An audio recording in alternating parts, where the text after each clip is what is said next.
meeshaan maanta waxaan ku qabanayaa gabayga aan ku qabanayaa wuxuu ka jirtumahayaa dawladda Xasan Sheekh oo ku eg xukuumadda ku eg reerkiisa iyo xabaalo qofka waa dawlad laba nin baa dawlad hogaamisa laba nin baa hogaamisa nin u soo dhintay iyo nin u dhashay baa dawlad hogaamiya nin u soo dhintay oo dib u soo maray iyo nin u dhashay oo kugu dhashay xukunka oo yaqaan xukun wuxuu yahay labadaas nin baa dawlad hogaamisa labadooda Xasan Sheekh Maxamuud midna maaha ma garat marka wuxuu yiri Soomaaliya sabooliyo rag suraysanaya surka loogu xirayo silci bay ku nooshaa sabigii la korin jiray saqiirkii la korin jiray sabi laga horreyn jiray surmada habheebta soo dhugal la oran jirin gali jirin siyaasadda saadaasha qarannimo sina uga warqabi jirin wixii silci la soo maray san cadii gumaysigii 100 sano saarna safety warmihii jaan Soomaaliya xoreyntii inuu ariga soofsho suuq madow dilaalo soo seexda ma ahane niman subax u sarakacino seef u qaadan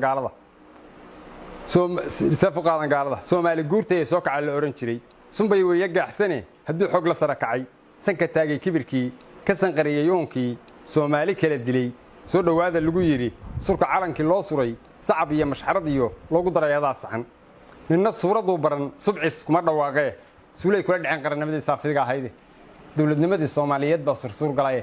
adduunyadu sidaan maanta nahay samir ka joogtay 18 gobol sharciga la isku seeteeyay 60kii dastuurkii la sugay kaligood sayreene sidee dawladood buu ka dhigay qarankii Soomaaliya safaaradihii waa iibsadeen sabab la'aaneed saadkii ilaalada cuneen mana sariigtaane xabaalaha dadkan seexinay salal ku tuureen qabuuraha inay saanyadaan baasalkood yahay santi laga helo baananka saaqid baa cunay danyartii saboolkii guryaha saacad laga qaadiyay hanti uu salkeed naar yahay wada samaysteene ninba subax ka jid baa looran saraha dheerdheere su'aashii qiyaamahuna waa wada sugaysaa afartii sinaan jiray saami qaybsigii jiray Soomaali lagu qoray uu saxay adduunyadu boontifayfkii samiriyay midba sahal ku boontifayfkii samiriyay midba sahal ku wada cunay waana sababta qaran dumis saldhigeedu uu yahay askari shalay dagaal tagay 30 saac rasaas waday baasaabka kaga yaal siriiro ku dhiig baxay kiisidayna soo dhigay qarankii sidaa u galay baris lagu sameeyo irbad luma suraaye laaluush bay ka sugayaan laaluush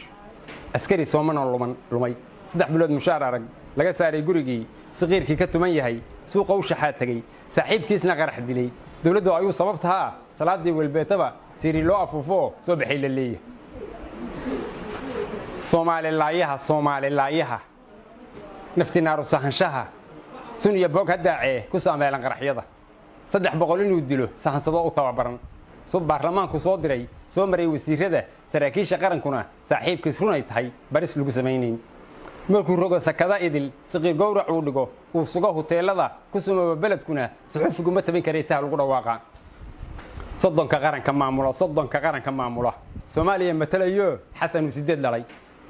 sagaalna ay qarabiye soo tireerkii ay tahay saddexna xilihii ay tahay tobanna ay sideedaba saami duburjidii tahay seera soo lagama dhigin dawladii socotay soo sumad qabiil laguma dhigin saamana calanka Soomaaliya ninkii sugahayo sahal samir alla weyni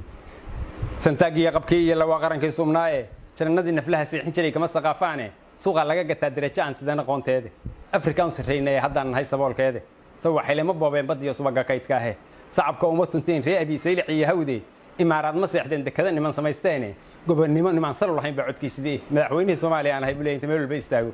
asagaana codki bixinaya gobonnimo niman sal lahayn baa codkiisidii saacadii uu duulaba dhulku sarir ka iibshaay sacab hoorsi iyo tuugsi buu galay sadkiisii sabab baahan iyo waxaan helay saadaq iyo tuuge gorgor iyo sifaha haram cad iyo waranka